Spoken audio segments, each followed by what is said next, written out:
문제의 답을 알고 있나요?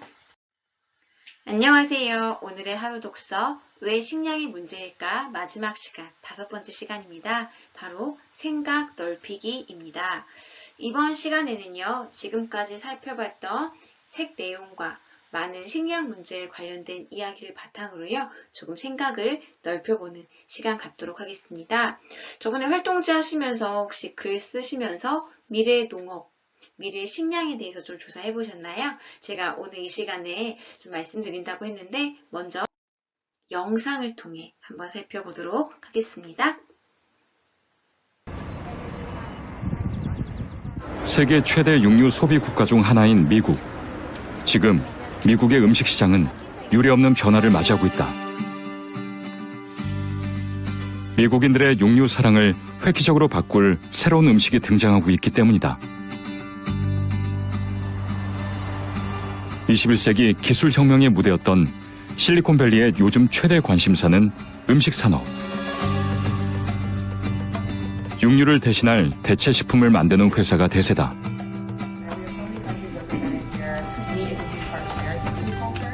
그 중에서도 유독 화제가 되고 있는 것은 지난해 한 식품 벤처기업이 선보인 이 햄버거용 패티다. 겉보기엔 일반적인 소고기 패티와 크게 다를 게 없어 보인다. 하지만 이 패티에는 육류가 전혀 들어있지 않다. 밀, 감자, 코코넛 오일 등 식물성 원료만을 사용해 만들었다는 것이다.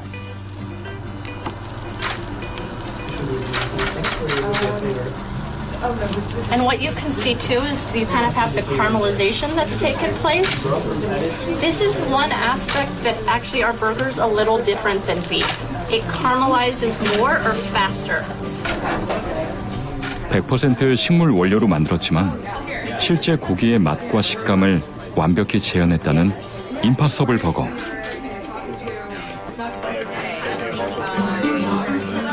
과연 그 맛은 어떨까?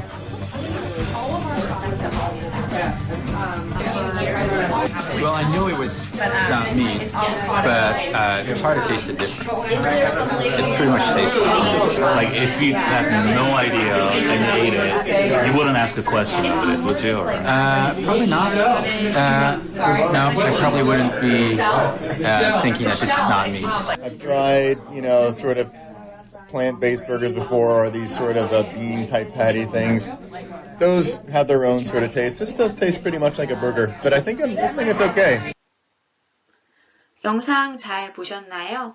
네, 이제 식량 문제가 점점 더 여러 환경 문제, 그리고 이 정치적인 문제와 엮여져서 식량 안보로까지 이어지고 있는데요.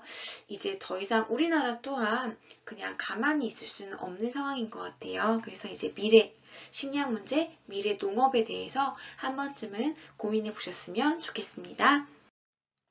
오늘의 활동은요. 3가지입니다. 우리가 봤던 왜 식량이 문제일까 라는 이 책 조금 더 자세히 설명드리고요. 활동 2에서는 식량 문제에 대한 다른 책을 살펴보도록 하겠습니다. 마지막 3번째는요. 이 3개의 식량 문제를 조금 복음의 관점으로 살펴보도록 할게요. 활동 1입니다. 먼저 책 알아보기. 우리가 같이 봤던 책이요. 바로 이 책이었어요. 제가 첫 번째 시간, 두 번째 시간에도 계속 그림으로 넣어드렸는데요. 왜 식량이 문제일까? 라는 책입니다. 캐슬리 게이라는 분이 쓰셨고요. 반니라는 출판사에서 출판을 했습니다. 이 캐슬린 게이라는 분은요.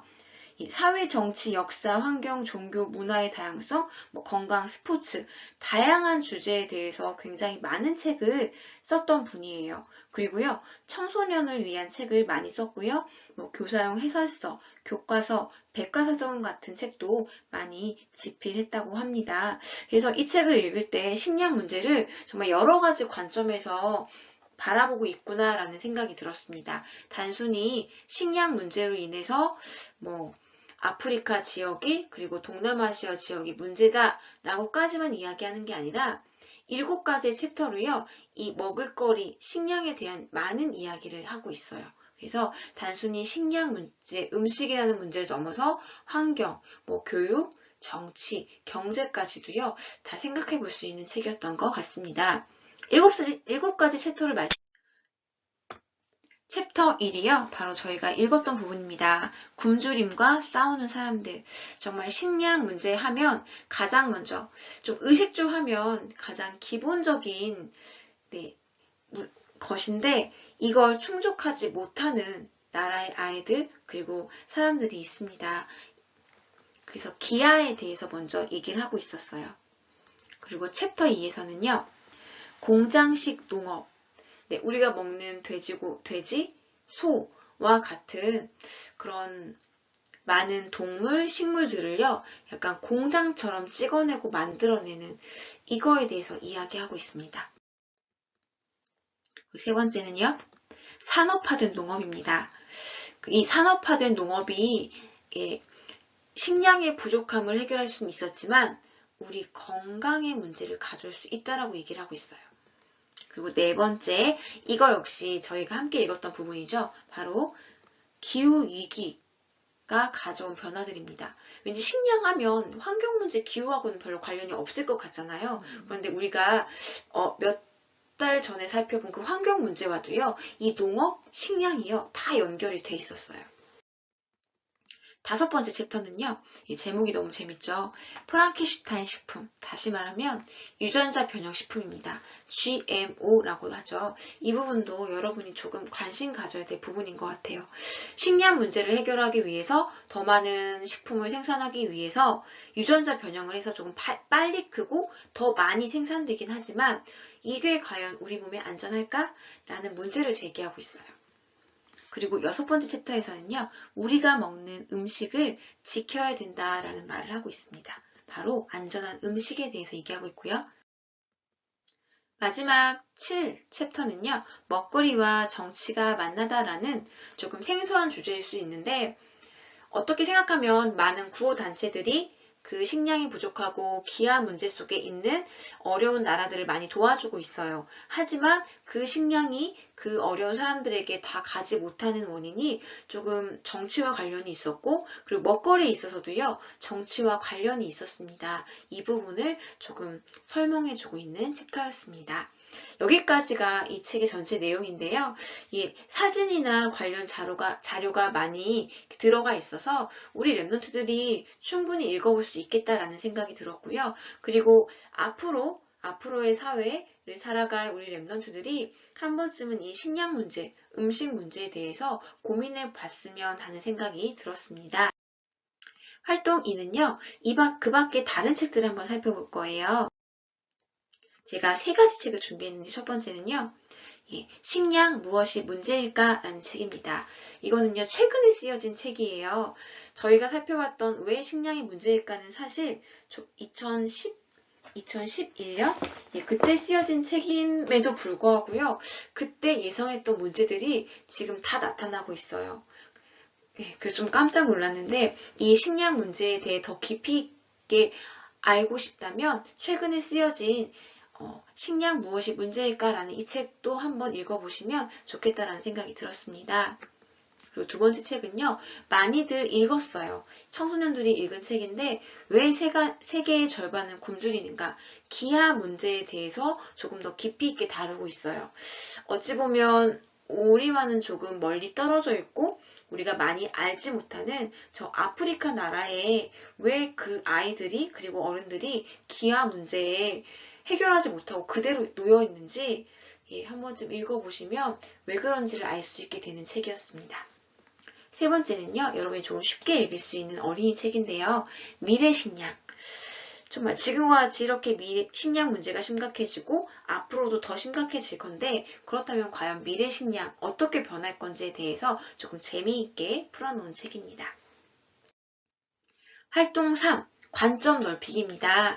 우리 지금까지 좀 짧은 시간 사실 식량 문제가 굉장히 복잡한 문제임에도 불구하고 짧은 시간 살펴봤는데요. 이 식량 문제 어떻게 바라봐야 될까요?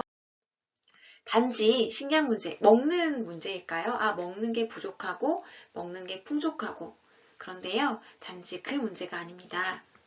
바로 237 현장의 문제인 거죠. 단순히 경제적으로 어려운 저 멀리 있는 아프리카만의 문제가 아니에요. 지금 현재는 아프리카가 겪고 있지만 앞으로 우리 또한, 그리고 지금 더 선진국이라고 할 수 있는 미국도, 그리고 다른 유럽 나라들도 겪을 수 있는 문제입니다. 모든 237 세계의 문제인 거죠. 그리고요, 더 중요한 건 정치, 경제, 환경, 많은 부분이 연결된 문제라는 거죠. 단순히 식량을 나눠주면 해결되는 문제가 아니라 많은 부분과 연결되어 있어서 우리 랩런트들이 조금 고민해보고 생각해보고 기도해야 될 문제입니다. 바로요, 우리 랩런트들이 237 현장을 두고요, 조금 기도 제목이에요. 그 현장은요, 식량 문제뿐만 아니라 정치, 경제, 환경 문제와 서로 얽혀져서 많은 문제 속에 있습니다. 다시 말하면 그 현장이요, 복음이 필요한 현장이라는 거죠. 237 현장에 빈 곳이 하나둘 보여지고 있어요. 정말 그들에게 필요한 건요, 단순히 음식, 식량이 아니고 오직 복음입니다. 그렇게 많은 단체들이 도와주고 많은 식량을 가져다 주고 있지만 해결되지 않고 있어요.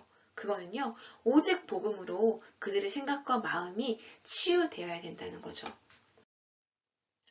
그렇다면 우리 랩런트들은요, 이제 두 가지를 조금 깊이 있게 생각해 보셨으면 좋겠습니다. 첫 번째는요, 237 현장과 5천 종족의 빈 곳이에요. 그들에게 와 있는 정말 실제적인 문제들이요, 우리는 식량 문제 하나만 알아봤지만 그들에겐 정말 많은 문제들이 있습니다. 조금 우리와는 멀리 떨어져 있고 우리가 관심 갖지 않기 때문에 그들의 빈 곳이 어디인지를 사실 구체적으로 알지 못하고 있어요. 그래서 우리 랩런트들이요, 책을 통해서나 많은 기사를 통해서라도 한번 그들에게 와 있는 정말 빈 문제, 그리고 그들의 정말 복음이 필요한 빈 곳, 과연 무엇인지 꼭 확인해 보시기 바랍니다. 그리고 두 번째는요, 기억하실 게, 하나님께서 미래에 필요로 하시는 게 무엇일까요?